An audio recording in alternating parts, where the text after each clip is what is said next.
Happy New Year, and you too, Reed, and you too, John, and I thank you all. Well, thank you, Mort. Well said. Let's see. Last year you changed it a little bit because last year when you told us your Christmas story, they'd already planned a huge trip to go to their homeland, which was Ireland, and then they found out they came from Sweden at that time. Not like you.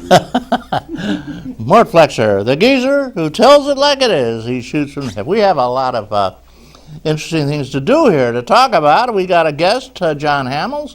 He's regularly on our show because he's our education specialist.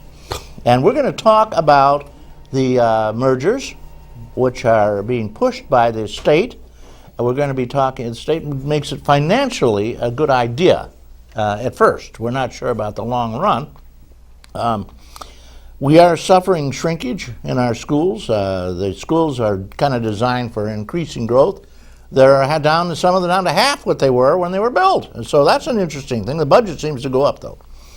We're going to be talking about the fact that the governor has announced that he's going to cut a lot of funding for schools, and this is going to be a problem.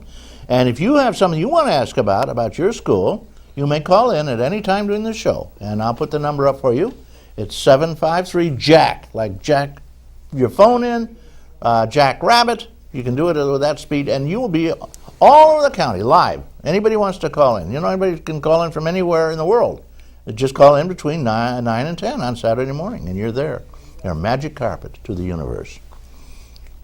Again, 753-JACK, like Jack your phone in. Okay. John, good morning, first of all. Morning, Reed. And Happy New Year to you, as everybody is Happy New Yearing everybody around here. And it's you live up on the hill, a nice quiet place up there. Yes, I do. Up on Welch Hill. What's that? You're supposed to move a little closer, they tell me. To you? Yeah. So You're gonna then they you're not gonna hit me with that pen, are you? So they get a little. No, I'm not gonna touch it. So that they can get up a little closer to us. I have my personal space right there. Okay. Okay. All right. John Hamels. Well, first of all, where are you from? Did you grow up around here? Nope. Where'd you grow up? I grew up originally in Buffalo. Buffalo. And then I moved down here in the 70s and been here ever since. And you got a job doing what? I was a teacher with BOCES as a special education teacher. And you wound up running BOCES. Your Close to it. Your school the there. southern region. Right. I was the regional administrator of the southern part of BOCES. And then I moved on to superintendent at Ripley. Okay, and the superintendent of schools. And you also served on the board there, too. 16 years. 16 years of hard service. I served on a board for about the same 15 and a half years. And I can tell you, it ain't easy. Well, the only advantage I had is doesn't get any easier, that's for sure. When I first ran, the Conservative Party leader ran against me. He brought out his loudspeakers, and he brought out canvassers, and he had printouts and beautiful color pictures. I stomped him 2-1. I had a grassroots campaign. And, long before internet, huh? Well, after that, incidentally, no one ever ran against me. You have to run every 2 or 3 years in my district. And you get paranoid about it. Somebody tries to run against you, and you don't believe what goes on. But nobody ran against me. So I guess they figured I was doing a pretty good job. Yeah, I ran a number of times. Yeah, well, I kept my mouth shut, and nobody ran. Say that again? You kept your mouth shut? Yeah. Well, you know, when I went on the board first, the president was a great big guy. He leans over to me. I'm starting to talk about something. He said, "Reed, new members of this board do not open their mouth for 1 year." There's some wisdom in that too. Got to learn the ropes. Artie Catalano, I'll never forget it. Where was this, downstate? This is down in Copiague, Long Island, which is right next to the Amityville Horror. Oh. It's a town next to the Amityville. Okay. And part of the things I did, since they had a school library board, is one connected group, we built a new library there during my tenure, because we had an old fire hall. It was a little tiny one. And so we built a modern one. Well, a lot of people think downstate has got all the wealth, and they're surprised. It's surprising to me, anyways, to see that a lot of those school districts down there aren't very well off. They're in bad shape, some of them.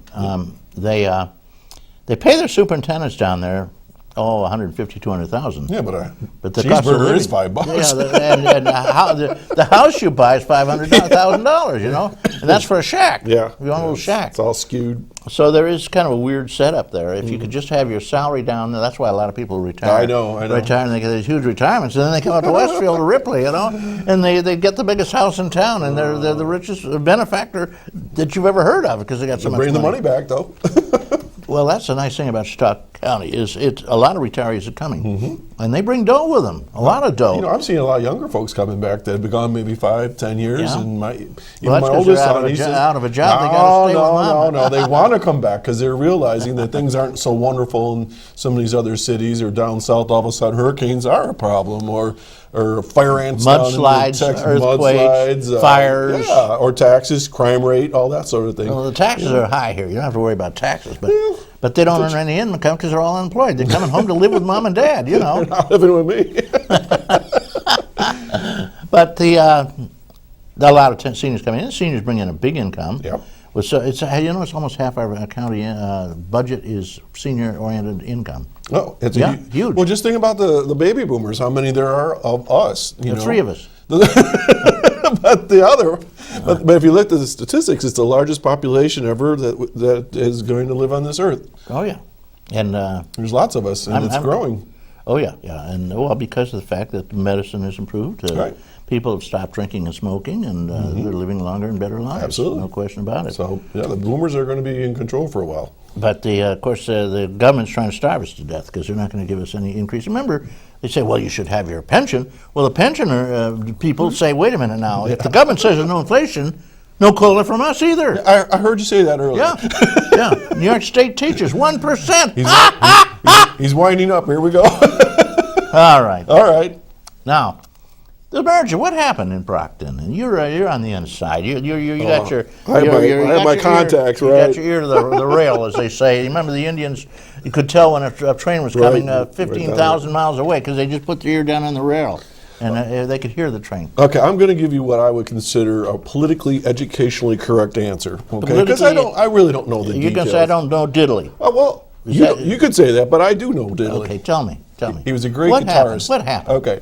Why was it that, first of all, as I mentioned before, when I would drive over to Dunkirk or Fredonia, I pass a whole bunch of signs on lawns. Say, first in Brockton, say no, say no to merger. No, big no. Once in a while it'll be a yes. And usually it was knocked down. No. Then you cross the border into Fredonia. Yes, vote yes on the merger, vote yes. So definitely there's a dichotomy of opinion here.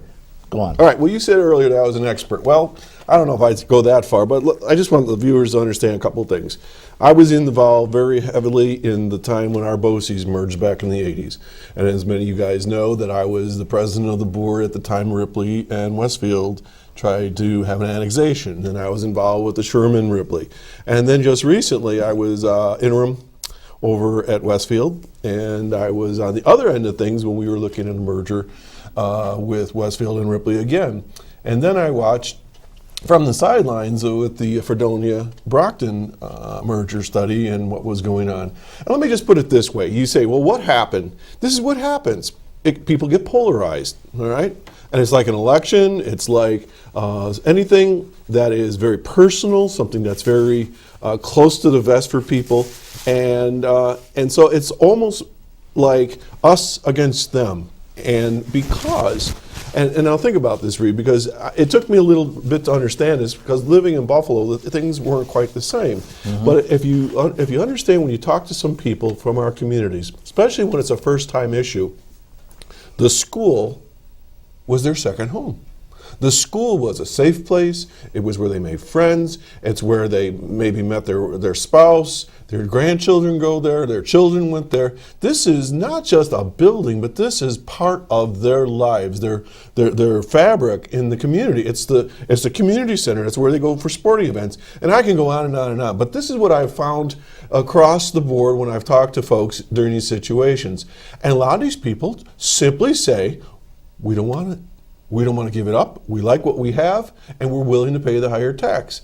And on top of all this, you've got the political structure that's out there that is very archaic.